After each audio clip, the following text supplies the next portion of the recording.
तर आम्ही आलो अक्कलकोटला आम्ही संध्याकाळी 5 वाजता पोचलो स्टेशनला. तिथून आम्ही 50 रुपये पर सीट रिक्षा भेटली. तिथून अक्कलकोट स्टेशनच्या तुम्ही भरायला का तुम्हाला रिक्षा स्टँडला रिक्षा भेटते शेअरिंगमध्ये. तर 50 रुपये पर सीट होती. तर मी, माझी मम्मी, माझी पोरगी माही, माझे मिस्टर, आम्ही सगळे आलो होतो अक्कलकोटला स्वामींचे दर्शनाला. आम्ही पोचलो अक्कलकोटला. आम्ही आलो तर थोडासा पावसासारखं वेदर झाला होता.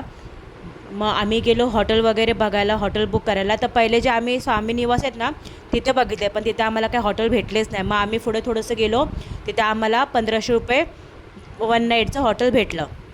तर मग आम्ही चेंज वगैरे केलं, फ्रेश झालो. मग आम्ही आलो स्वामींच्या दर्शनासाठी.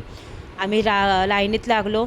खूपच गर्दी होती, खूप रश होतं, भरपूर लोक आले होते स्वामींच्या दर्शनाला.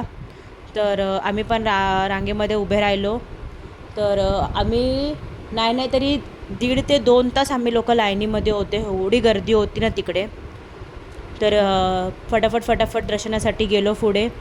आम्ही पण पहिल्यांदा अक्कलकोटला आलो होतो स्वामींच्या दर्शनासाठी. इकडचं काही माहीत नाही, पण बोलतात ना स्वामींची इच्छा असेल तर आपण स्वामींकडे येतो. आम्ही 2-3 वर्ष झाले बोलत होतो आम्हाला जायचं, पण योगच होत नव्हता यायचा. आणि आता एकदाचा आमचा योग झाला, तर आम्ही पण स्वामींच्यासाठी दर्शनासाठी आलो. तर तुम्ही बघू शकता आतून किती सुंदर आहे. तर आम्ही घेतले स्वामींचे दर्शन. भरपूर लोक ग्रुपमध्ये आले होते, भरपूर लेडीज लोकांचाही ग्रुप होता, वयस्कर आजी लोक होते, भरपूर लोक आले होते स्वामींच्या दर्शनासाठी पण.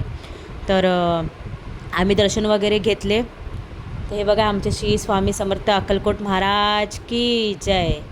मग बाहेर आलो, ते सुंदर स्वामींच्या मूर्त्या होत्या, फोटो होते, ते बघितले. नंतर मग आम्ही लोकांनी फोटो वगैरे काढले आठवण म्हणून. मग बाहेर आलो. एक राधिका करून हॉटेल होते, तुम्ही स्वामींच्या दरबारातून बाहेर आले का तुम्हाला ते हॉटेल समोरच दिसेल. तिथे 150 व्हेज थाळी होती, अनलिमिटेड होती ते पण. तर आम्ही लोक जेवलो. खरंच तिकडचं जेवण घरासारखं होतं, खूप टेस्टी होतं. मग जेवण वगैरे केलं आणि दुसऱ्या दिवशी आम्हाला गाणगापूरसाठी निघायचं होतं. तर कसा वाटला तुम्हाला अक्कलकोटचा व्लॉग? थँक्यू.